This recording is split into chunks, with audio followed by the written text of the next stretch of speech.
आइए आज हम आपको एक कौवा और मैना की कहानी सुनाते हैं। एक दिन की बात है,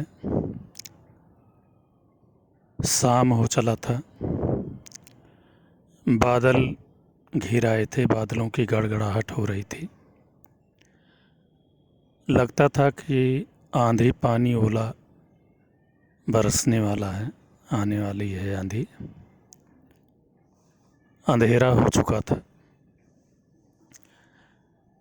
तो सारे कौवे आकर के अपने पेड़ के ऊपर बैठ कर के काँव काँव कर रहे थे और एक दूसरे से झगड़ा भी कर रहे थे। मौसम देख कर के सभी कौवे घबरा भी रहे थे। उसी समय वहाँ एक मैना आई, चिड़िया, मैना चिड़िया आई। तो उसने जो है सोचा कि आज हम यहीं रुक जाएं, क्योंकि अंधेरा हो चुका है, हम अपने घोंसले का रास्ता भी नहीं पाएंगे और मौसम बहुत ख़राब हो गया है। कौवों के बीच में रहेंगे तो ये हमारी सहायता करेंगे। तो उसने सारे कौवों से कहा कि हम अपना घोंसला भूल गए हैं, मौसम बहुत ख़राब हो चुका है, पानी ओला बरसने वाला है, आंधी आने वाली है, तो इसलिए हम आज आप लोगों के बीच में ही रुक जाते हैं। कौवों ने कहा कि नहीं, यहाँ रुकने की ज़रूरत नहीं है, तुम्हारा जहाँ पेड़ हो वहाँ जाके रुको, यहाँ रुकने की ज़रूरत नहीं है, हम लोग रुकने नहीं देंगे। तो बेचारी मैना राम के भरोसे, भगवान के भरोसे, ईश्वर के भरोसे चल दिया। थोड़ी दूर पहुँची तो एक आम का पेड़ मिला, वो उसी पर बैठ गई। अब पहले आंधी आई, उसमें की एक डाल गई टूट आम के पेड़ की, वो नीचे गिरी पेड़ से सट के। तो मैना क्या किया, उसको नीचे डाल के नीचे जगह मिल गई तो उसी में चिपक के अपना चुपचाप बैठ गई। इतने में खूब पानी बरसा, ओले भी पड़े। तो चूँकि डाल ऊपर थी तो मैना जो है ठीक से अपना छुप के बैठी थी, उसको ओले नहीं लगे ना वो पानी से भीगी।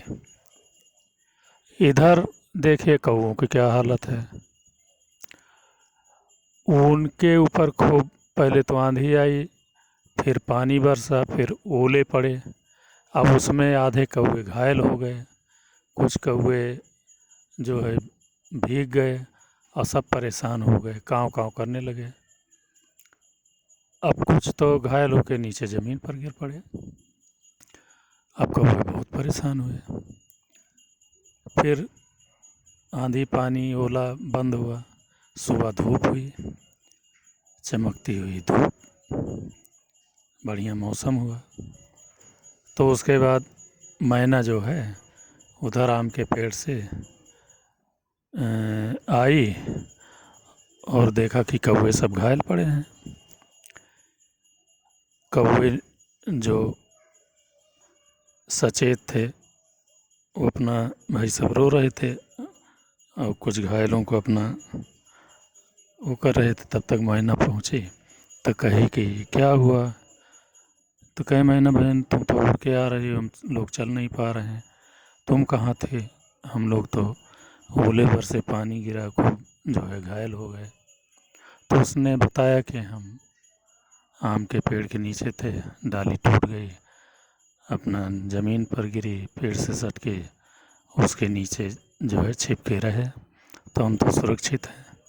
लेकिन रात भर हमने राम राम राम राम भगवान का नाम जपते रहे, भगवान ने जो है हमारी रक्षा की। अब आप लोग जो है यहाँ से हमको भगा दिए थे, भैया आप लोग ज़्यादा संख्या में थे, आप भगवान को मानते ही नहीं। भगवान के नाम विश्वास सब पर रहना चाहिए था, लेकिन आपने हमको शरण भी नहीं दिया भगवान की। हम जो है गाथा गाते थे और जो है उनकी बड़ाई करते थे, आपको अच्छा नहीं लगा, आप काँव काँव कर रहे थे, आपने भगा दिया। तो ईश्वर के भरोसे ही रहना चाहिए। जो है ईश्वर का नाम लेने से, ईश्वर का गुणगान गाने से, ईश्वर का स्वरूप ध्यान करने से विपत्ति को राम जी टाल देते हैं। भगवान जो है विपत्ति नहीं आने देते हैं। राम जी बड़े दयालु हैं। राम जी को यदि जो भी जिस भी भाव से मुँह से राम राम ही कहे तो ईश्वर दया करते हैं। और यदि पूर्ण रूप से आप ईश्वर के प्रति समर्पित हैं तो ईश्वर तो फिर आपकी रक्षा करेगा। वो ईश्वर की तो ड्यूटी हो गई, वो आपकी सदैव रक्षा करेंगे। इसलिए राम के भरोसे रहना चाहिए, भगवान के भरोसे रहना चाहिए। संसार में और किसी का भरोसा नहीं है, लेकिन प्रभु का भरोसा एक ऐसा है कि जो कि सदा कल्याणकारी है, सदा वो रक्षा करते हैं। वो रथी बन के आपके सामने खड़े हो जाते हैं यदि कोई विपत्ति आती है तो। इसलिए प्रभु का ध्यान करिए, जो भी समय मिले गुणगान करिए, जो भी जैसे भी हो, उठते बैठते सोते जागते, अपना जब भी वो ध्यान करिए, प्रभु के स्वरूप का ध्यान करिए, प्रभु के नाम का स्मरण करिए, प्रभु का गुणगान करिए, तो प्रभु सदैव रक्षा करेंगे। प्रभु ने इसीलिए तो हम लोगों को भेजा है कि सांसारिक कर्म करते रहो, जो ड्यूटी मिली है करते रहो, लेकिन प्रभु का नाम जो है आप लेते रहो। किसी का भरोसा नहीं है, केवल राम जी का भरोसा है, प्रभु का भरोसा है। उन्हीं के ध्यान में रहिए, उन्हीं का गुणगान करिए, उन्हीं के नाम का स्मरण करिए। आपको कभी भी कोई भी परेशानी नहीं आएगी, आएगी भी तो टल जाएगी। जय श्री राम, जय भगवान, सबको प्रणाम। यदि आपको ये कहानी, ये विचार अच्छा लगा हो तो इस हमारे चैनल को सब्सक्राइब करिए, लोगों तक इसको शेयर करिए। जय श्री राम, प्रणाम।